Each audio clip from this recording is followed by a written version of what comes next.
Aceh Explore menampilkan halaqah dari Masjid Raya Baitur Rahman Banda Aceh. Subscribe, komen, like, dan share. Nabi besar Muhammad sallallahu alaihi wasallam, Sayyidil awwalin wal akhirin, imamil muttaqin. Walaupun tidak pernah bertemu dalam dunia, semoga kita dapat bersua di yaumil mahsyar kelak nanti. Jemaah yang dirahmati Allah Subhanahu wa taala. Dalam kisah para sahabat Nabi sallallahu alaihi wasallam, kita mendapatkan sejumlah nama-nama mereka yang sering disebut sebagai ibarah, sebagai pelajaran dalam kehidupan kita. Kita sering mendengar namanya Abdullah bin Mas'ud. Kita dengar Abdullah bin Umar. Kita pula mendengar Abdullah bin Abbas. Mereka adalah sosok yang menjadi teladan dalam ibadah, ubudiyah, muamalah, dan perilaku budi pekerti yang luar biasa. Adalah Abdullah bin Umar, jemaah yang dirahmati Allah Subhanahu wa taala, seorang sahabat Nabi sallallahu alaihi wasallam yang dekat dengan beliau, yang sering ingin meniru bagaimana ibadah Nabi sallallahu alaihi wasallam. Bila kita baca kisah Abdullah bin Umar, maka kemanapun beliau pergi, beliau akan ingat seolah-olah Nabi sallallahu alaihi wasallam masih hidup dan berjalan bersamanya. Tak kala beliau pergi ke Madinah, di beberapa tempat Abdullah bin Umar berhenti. Berhenti kenapa wahai Abdullah? Karena dahulu waktu baginda sallallahu alaihi wasallam masih hidup, saya pergi bersama beliau dan di tempat ini beliau pernah berhenti. Nabi sudah tiada, tapi rasanya masih ada. Tak kala beliau kembali ke kota Mekah, ada tempat yang beliau berputar 2 kali dengan kendaraannya, dengan ontanya. Kenapa engkau berputar 2 kali wahai Abdullah? Di sini Nabi dulu pernah berputar 2 kali kendaraannya. Maka beliau pun ingin kembali hidup seolah-olah baginda sallallahu alaihi wasallam bersamanya. Jadi oleh karena itu kesan bersama Nabi menjadi sesuatu yang tak pernah terlupakan oleh Abdullah. Bahkan Nabi pernah memberikan sinyal kepada Abdullah. Beliau katakan, ni'mal 'abdu wa 'abdullah idza qama al-lail. Hamba yang baik itu, hamba yang diberikan nikmat itu, hamba yang istimewa itu namanya Abdullah. Abdullah bin Umar, idza qama al-lail, kalau dia selalu melaksanakan salat malam. Formasi berita itu, kalimat itu yang diucapkan oleh Nabi sallallahu alaihi wasallam kemudian sampai ke telinga Abdullah bin Umar. Bertambahlah semangat beliau untuk bangun malam, qiyamul lail. Beliau mendapatkan satu gelar yang istimewa yang bernama ni'mal abdu. Itulah kesan-kesan Abdullah bin Umar dan sejumlah kesan-kesan yang lain bersama Nabi sallallahu alaihi wasallam. Jadi kalau kita melihat bagaimana salat Nabi sallallahu alaihi wasallam, lihatlah bagaimana salatnya Abdullah bin Umar. Kalau kita hendak melihat bagaimana jalan Nabi dari Mekah ke Madinah, lihatlah bagaimana jalannya Abdullah bin Umar. Jemaah yang dirahmati Allah, lain lagi Abdullah bin Abbas. Tulan namanya Abdullah juga, Abdullah bin Abbas, anak paman Nabi sallallahu alaihi wasallam. Masih kecil orangnya, tapi luas ilmu dan wawasannya, yang disebut dengan samudra Al-Quran, yang kepadanya Nabi sallallahu alaihi wasallam berdoa, Allahumma faqihhu fid din wa 'allimhu bit ta'wil. Ya Allah, berikan kepadanya, kepada Abdullah bin Abbas, pemahaman dalam agamanya. Ajarkan beliau ya Allah tentang tafsir Al-Quran. Jadi seolah-olah Abdullah bin Abbas itu adalah Al-Quran yang berjalan. tafsirnya menjadi tafsir yang istimewa, dirujuk oleh jutaan umat manusia, Abdullah bin Abbas. Hebatnya lagi jemaah rahmatullah, Abdullah bin Abbas ini sering sekali beliau tidur di rumah bibinya. Tidur di rumah bibinya itu yang tidak lain adalah Ummul Mukminin, istri baginda sallallahu alaihi wasallam. Kenapa demikian? Karena beliau hendak melihat bagaimana sih ibadat Nabi sallallahu alaihi wasallam. Beliau rekam dalam pikirannya. Beliau kerjakan dalam amal hariannya sebagaimana Nabi sallallahu alaihi wasallam mengamalkannya. Jadi sering beliau tidur di rumah bibinya untuk melihat bagaimana ibadah Nabi baginda sallallahu alaihi wasallam. Kemudian jemaah rahmatullah, ada Abdullah bin Mas'ud. Abdullah bin Mas'ud ini juga termasuk sahabat yang ibadahnya luar biasa. Yang pernah dalam satu riwayat Abdullah bin Mas'ud hendak melihat bagaimana salat sunat Nabi sallallahu alaihi wasallam. Karena kalau salat Nabi ini, kata Ummul Mukminin Aisyah radhiyallahu anha, la tas'alu an tulihinna wa husnihinna. Jadi kalau salat Nabi jangan kau tanya bagaimana lamanya. Lama. Jangan kau tanya bagaimana lamanya. Dan jangan kau tanya bagaimana bagusnya. Bagusnya, khusyuknya. Jangan kau tanya itu. Maka jemaah rahmati Allah, penasaranlah Abdullah bin Mas'ud bagaimana lamanya salat Nabi, bagaimana bagusnya salat Nabi sallallahu alaihi wasallam. Maka pada suatu malam beliau salat di belakang Nabi sallallahu alaihi wasallam. Selesai membaca surah Al-Fatihah, Ummul Quran. Maka Nabi membaca dalam qiyamnya Al-Baqarah sampai selesai. Setelah itu belum cukup, tambah lagi Ali Imran ya. Masih juga tambah lagi Al-Maidah. Kata Abdullah bin Mas'ud, hampir saya pingsan. Jadi jemaah rahmati Allah, Abdullah bin Mas'ud, hamba Allah yang dimuliakan oleh Allah Subhanahu wa taala. Jadi oleh karena itu salah satu sahabat Nabi sallallahu alaihi wasallam yang kita sampaikan tadi namanya Abdullah bin Mas'ud. Hamba Allah yang dimuliakan oleh Allah Subhanahu wa taala. Tentu kita hendak melihat bagaimana kehidupan Abdullah bin Mas'ud di sela-sela kehidupan Nabi sallallahu alaihi wasallam. Bagaimana kelebihan beliau, bagaimana kedudukan beliau di hadapan baginda sallallahu alaihi wasallam. Semoga kita dapat mengambil ibarah, pelajaran dalam kehidupan beliau, kehidupan sehari-hari. Hamba Allah yang dimuliakan, ini untuk menjelaskan bagaimana fadilah Abdullah bin Mas'ud. Dalam hadis yang diriwayatkan oleh Bukhari dan Muslim, dalam sahih keduanya dari Abu Musa al-Asy'ari radhiyallahu anhu mengatakan, kata Abu Musa, qadimtu ana wa akhi min al-Yaman. Kata Abu Musa, saya dan saudara saya datang dari negeri Yaman. Famakasna hinan, lalu kami sementara tinggal di kota Madinah. Wa ma nara Ibnu Mas'ud wa ummuhu illa min baiti Rasulullah sallallahu alaihi wasallam. Kami mendapatkan Ibnu Mas'ud itu dan ibunya adalah keluarga baginda sallallahu alaihi wasallam. Adalah keluarga. Bukan keluarga, tetapi karena sering sekali datang masuk ke rumah Nabi sallallahu alaihi wasallam bersama Nabi sallallahu alaihi wasallam. Jadi seolah-olah beliau mengatakan beliau adalah keluarga baginda sallallahu alaihi wasallam.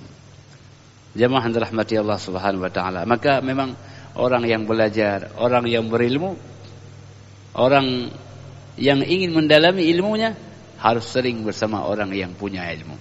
Mulazamah. Maka baginda sallallahu alaihi wasallam adalah seorang guru. Beliau adalah seorang ayah beliau seorang pembimbing. Maka Abdullah bin Mas'ud dan ibunya bolak-balik ke rumah Nabi sallallahu alaihi wasallam, sehingga dikatakan seolah-olah beliau adalah keluarga baginda sallallahu alaihi wasallam. Hamba Allah yang dimuliakan oleh Allah Subhanahu wa taala.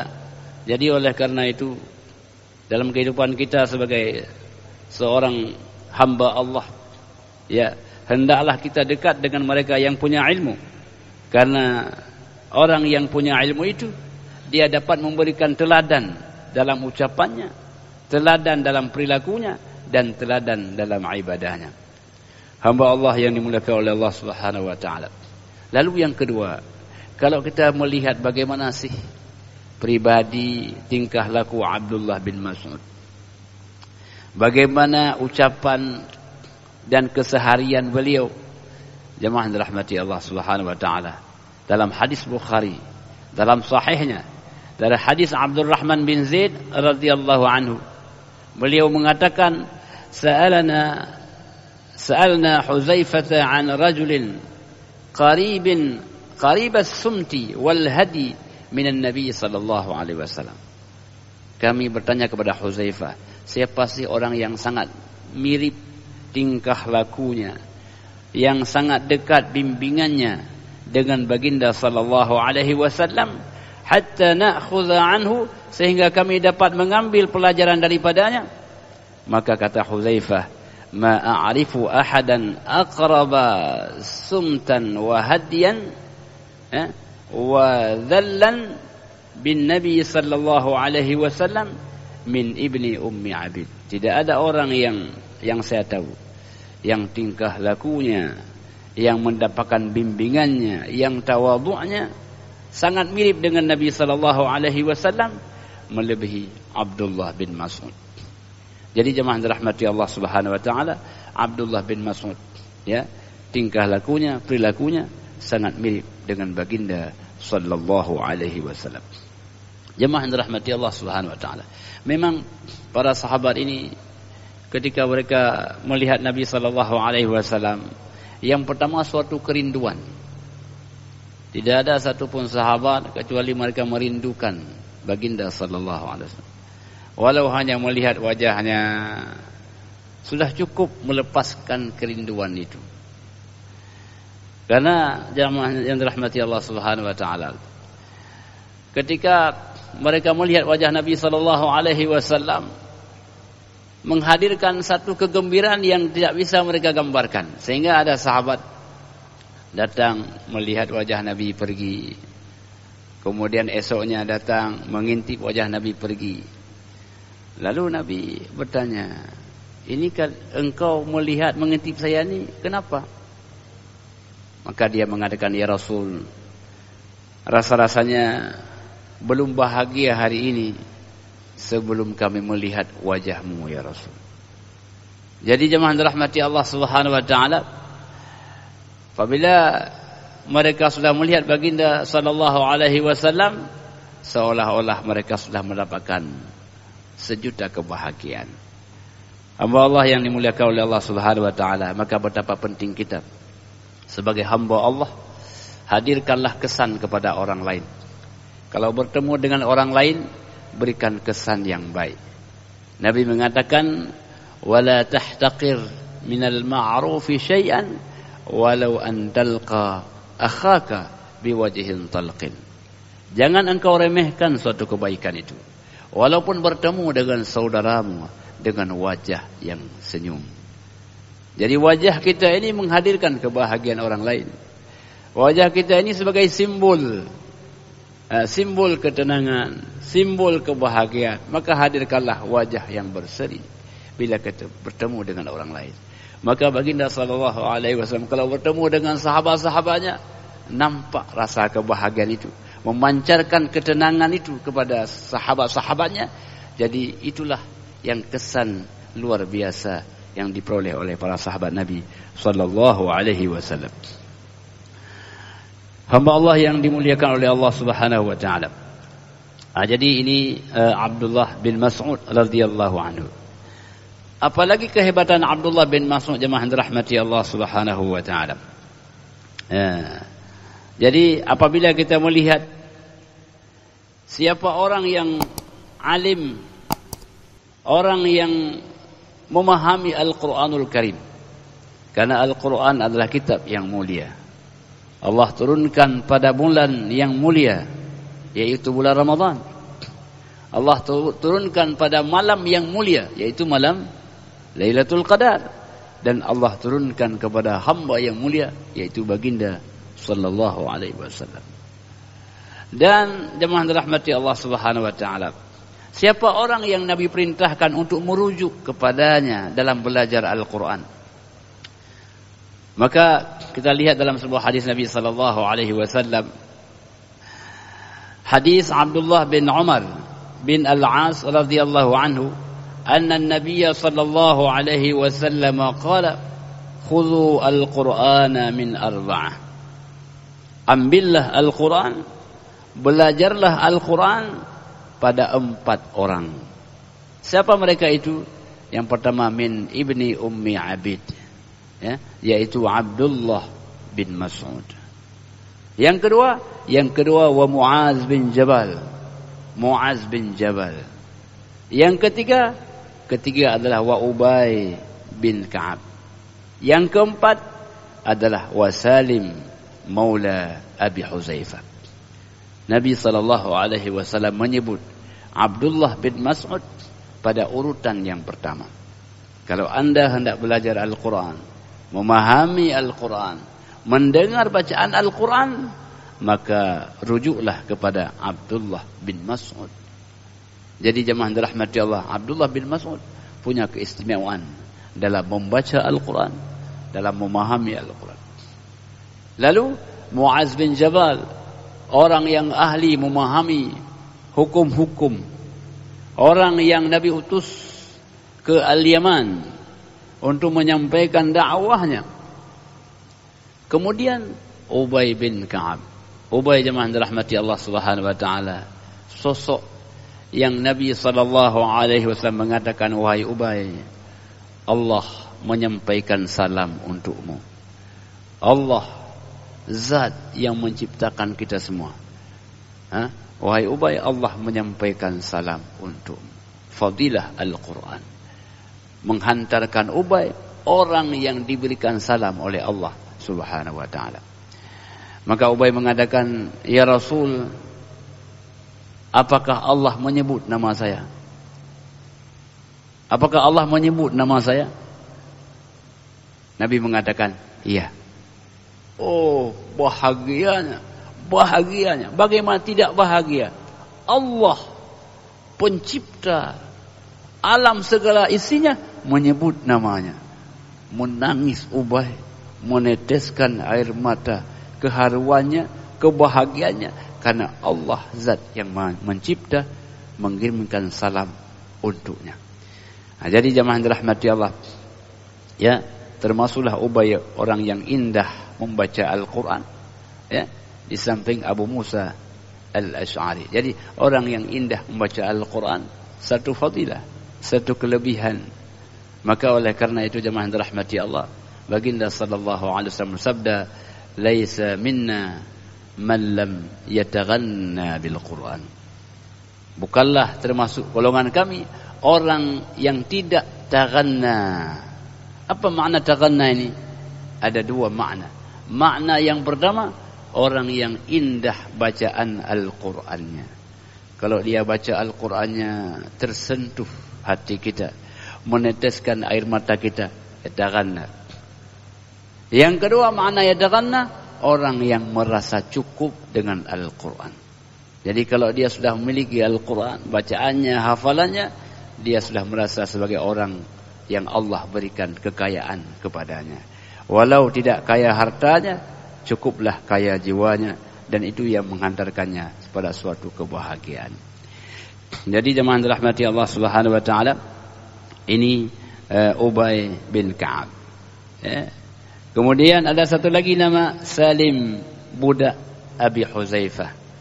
Seorang budak, ya, tetapi adalah orang yang alim, yang Nabi perintahkan untuk kalau membaca Al-Quran, kalau belajar Al-Quran, maka kembalilah kepada Huzaifah. Salim ini orang yang bagus bacaan Al-Quran. Jemaah dirahmati Allah Subhanahu wa taala. Jadi kelebihan-kelebihan ini tentu jemaah dirahmati Allah bukan kelebihan fisiknya, tapi kelebihan jiwanya. Karena Abdullah bin Mas'ud ini jemaah dirahmati Allah, beliau punya kaki yang kecil. Jadi kaki beliau kecil. Jadi orang kalau melihat beliau itu ada yang ketawa. Kecil kali kakinya. Ya, jemaah dirahmati Allah. Maka ketika orang-orang melihat itu dan menertawakan, maka Nabi mengatakan, "Mimma tadhakun?" Kenapa kalian ketawa? Maka mereka mengatakan, qalu ya Nabi Allah min diqqati saqai. Kecil kali kakinya itu. Kecil kali. Maka jemaah rahmatullah, Nabi mengatakan, walladzi nafsi biyadihi lahuma azqalu fil mizani min Uhud.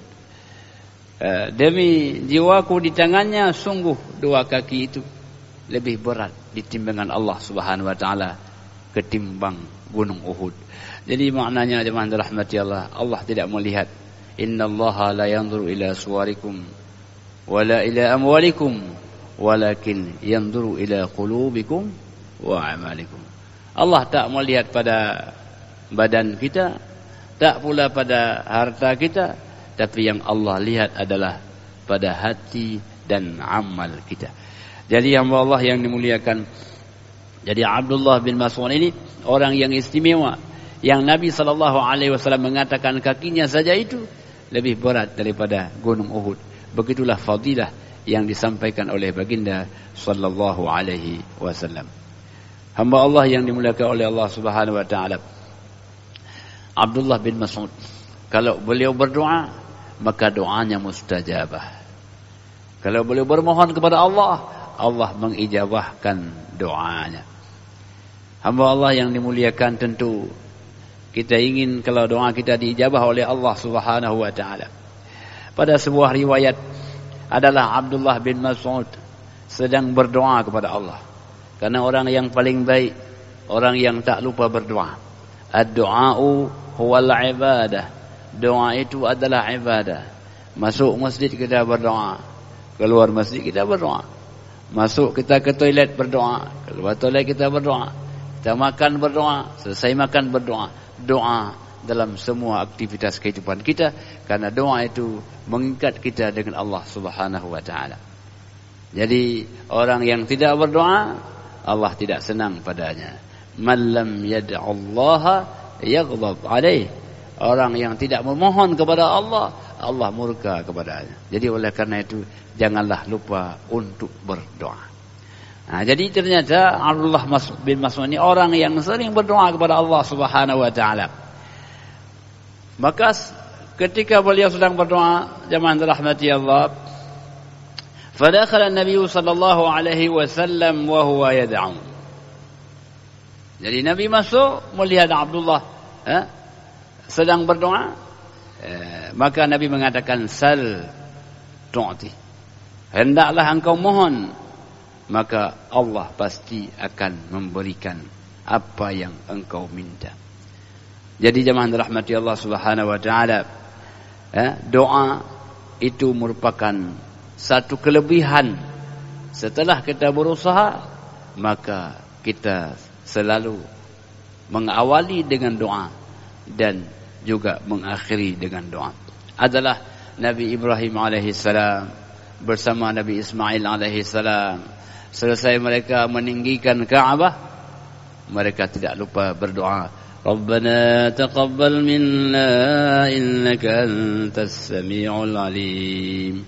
Ya Tuhan kami, terimakanlah ya Allah amal ibadah kami. Engkau zat yang maha mendengar lagi maha mengetahui. Jadi oleh karena itu, setelah kita beribadah kepada Allah, kadang-kadang kita lupa berdoa.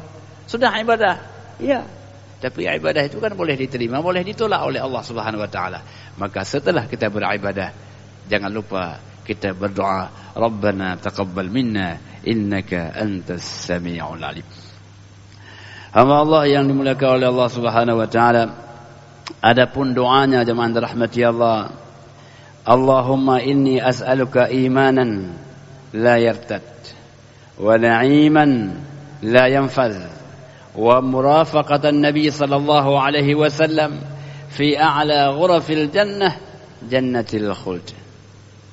Doa Abdullah bin Mas'ud, ya Allah, ku memohon kepada Engkau iman yang tak pernah sirna. Ya Allah, nikmat yang tak pernah hilang. Ya Allah, aku bermohon untuk menemani baginda sallallahu alaihi wasallam di syurga yang paling tinggi, jannatul khuldi.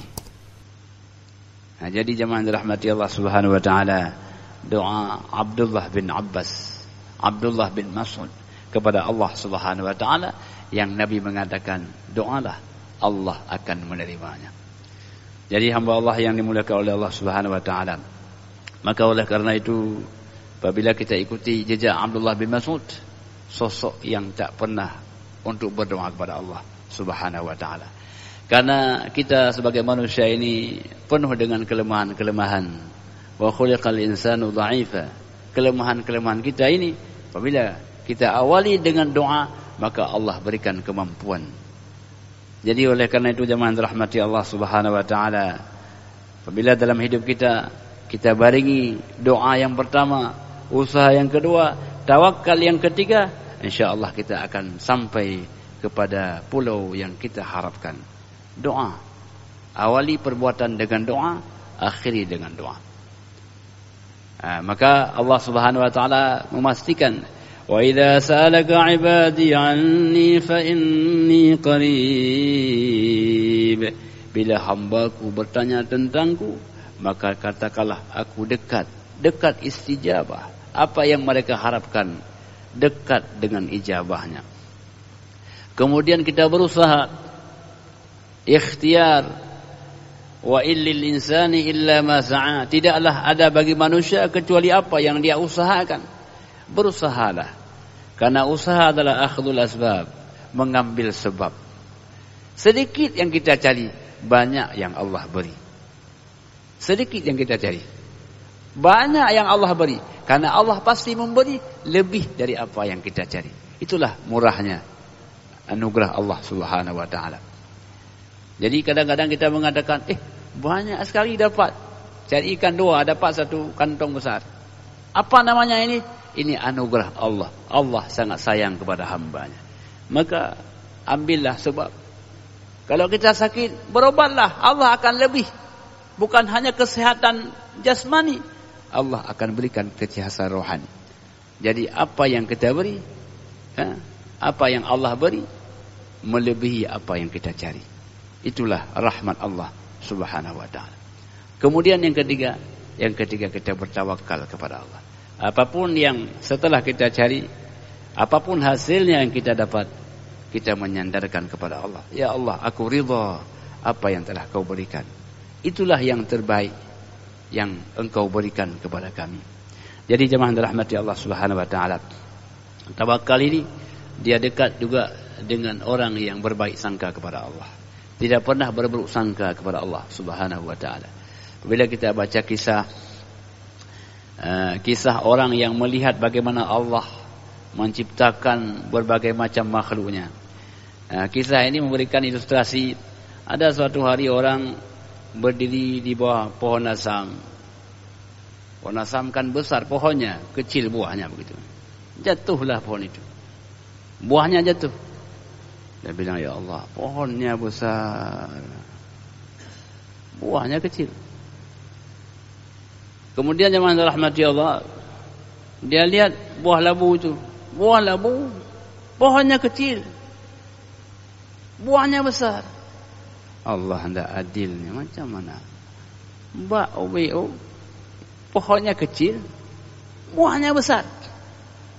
Entah bagaimana dia sambil duduk-duduk di bawah pohon asam itu, jatuhlah buah pohon asam atas kepalanya itu. Ya, alhamdulillah. Bayangkan kalau pohon asam itu sebesar pohon labu, ya kan? Baru dia bersyukur. Dia bayangkan kalau buah labu yang jatuh bagaimana kira-kira? Nah, maka kemudian dia mengatakan, ya Allah, ya, luar biasa ciptaanmu. Baru dia berbaik sangka kepada Allah Subhanahu wa taala.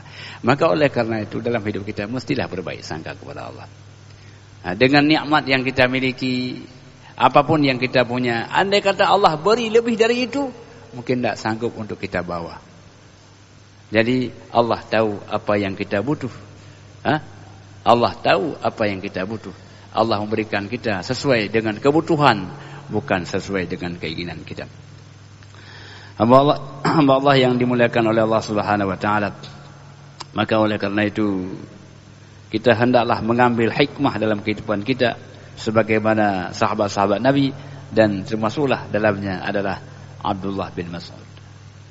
Sehingga di antara ucapan beliau ini, kata beliau, habbaza makruhani, betapa indahnya dua hal yang tidak disenangi, al-mautu wal faqru, kematian dan kefakiran.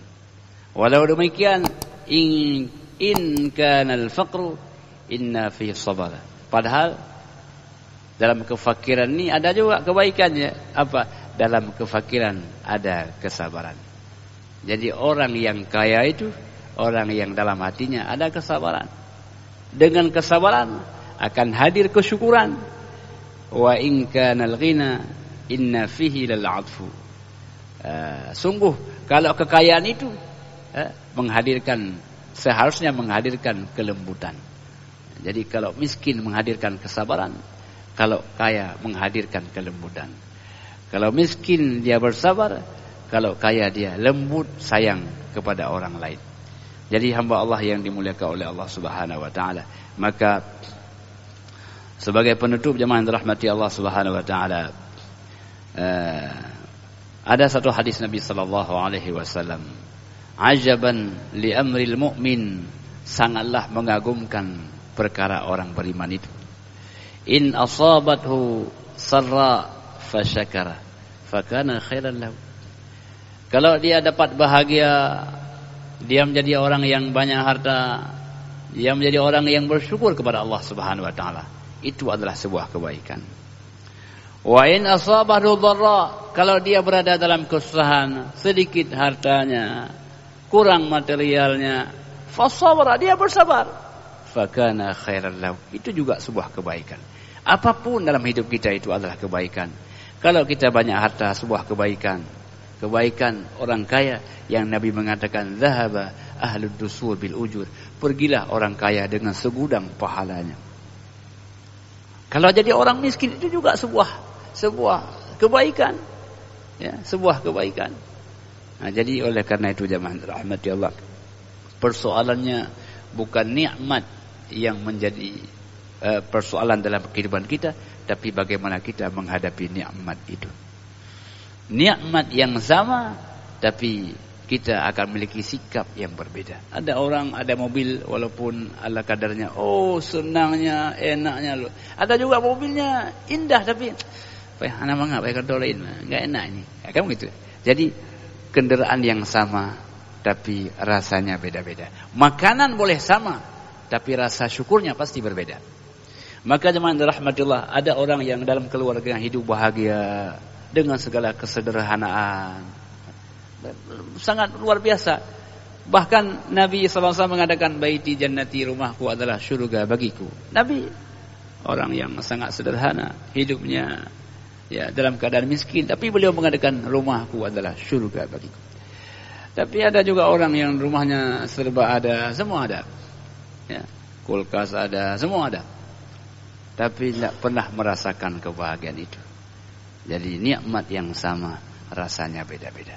Jadilah kita orang yang pandai mensyukuri nikmat Allah Subhanahu wa taala agar kita dapat bahagia dalam dunia ini. Dunia yang tidak lama ini, tapi kita rasakan kebahagiaan. Dan kebahagiaan dunia ini sebagai pemandu untuk kebahagiaan akhirat. Betapa bahagianya kalau kita membaca doa. Minhum man yaqulu rabbana atina fid dunya hasanah wa fil akhirati hasanatan wa qina adzabannar. Dan mereka orang yang kalau doanya, ya Allah, berikanlah kami hasanah dalam dunia. Ya Allah, berikan pula kami hasanah di akhirat, ya Allah. Ya Allah, jauhkan kami daripada api neraka. Dalam sebuah tafsir disebut apa hasanah dunia itu apa? Kan? Ya Allah, kita minta hasanah dunia. Apa hasanah dunia itu? Nah, yang pertama dikatakan hasanah dunia itu zauj salih, zaujah salihah. Ada pasangan yang saleh. Ada suaminya saleh, istrinya juga saleh. Oh, luar biasa. Luar biasa. Ketemu senyum bahagia. Ada juga suami istri senyum bahagia itu cuma 2 bulan setelah kawin. Beliau kawin baru setelah 5 bulan ke atas, Masya Allah. Bang, udah pergi kau duluan, nanti aku belakangnya. Jadi tidak ada lagi rasa kebahagiaan dalam hidupnya, ya kan? Tetapi ada orang makin tua itu makin indah hidupnya, ya. Memang sudah tidak ada lagi mawaddah. Mawaddah itu kan penampilan, ketampanan, kecantikan. Kan kalau sudah tua kan nggak mungkin makin tua makin cantik, kan nggak mungkin. Ini kok makin tua makin cantik, nggak mungkin tuh. Namanya kan tua kan makin tidak begitu kan. Tetapi itulah rahasianya. Ketika hilang mawaddah, maka ada rahmah. Nah, kalau ada orang yang sudah tua jalan sama istrinya, oh, apa yang tinggal? Yang tinggal adalah rahmah, kasih sayang. Itu yang tidak akan hilang. Jadi ada pasangan yang saleh. Apalagi orang yang punya auladul abrar, ada anak yang baik-baik.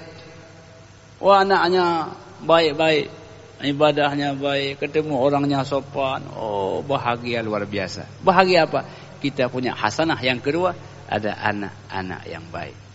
Walaupun capek kita lihat anak itu hilang capeknya. Tapi kalau anak-anak baik, kita anak capek lihatnya jadi capek lah. Jadi ini auladul abrar. Maka kita selalu berdoa, Rabbana hab lana min azwajina qurrata a'yun waj'alni Rabbana hab lana min azwajina wa dhurriyyatina qurrata a'yun waj'alna lilmuttaqina imama. Ya Allah, berikan kepada kami dan keturunan kami itu keturunan yang saleh, yang taat kepada Engkau ya Allah.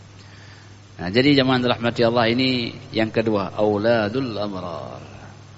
Apalagi yang ketiga adalah al-markab as-salih. Ada kendaraan yang layak, bukan yang bagus. Nah, bukan yang baru tapi yang layak. Kalau kita gas ke depan, dia enggak ke belakang. Nah, itu kendaraan yang layak. Kita misalnya kalau kita jalan kaki 2 jam, dengan kendaraan bisa setengah jam. Ini enggak, gara-gara kendaraan jadi 5 jam. Rupanya dia di tengah jalan jadi mogok. Kalau jalan kaki 3 jam, ada kendaraan 5 jam. Kira-kira itu saleh enggak? Enggak saleh. Jadi al-markab as-salih. Kemudian apa lagi? Ada teman-teman yang baik. Kalau ketemu dengan teman, membahagiakan, menyenangkan. Kalau kita susah, kita jadi bahagia ketemu teman. Nah itu. Apalagi ada al-bi'ah as-salihah, lingkungan yang baik. Dengan tetangga, dengan orang sekampung, oh enaknya kehidupan kita. Nah, kemudian apa lagi? Ada amwalul barakah, ada harta yang berkah. Jadi jemaah dirahmati Allah Subhanahu wa taala, semoga kita memperoleh hasanah dalam dunia dan hasanah di akhirat kelak nanti. Semoga kita menjadi hamba-hamba Allah yang bahagia dalam dunia dan juga bahagia ketika kembali ke alam baqah. Demikian, terima kasih. Hadanallahu wa iyyakum ajma'in. Wassalamualaikum warahmatullahi wabarakatuh.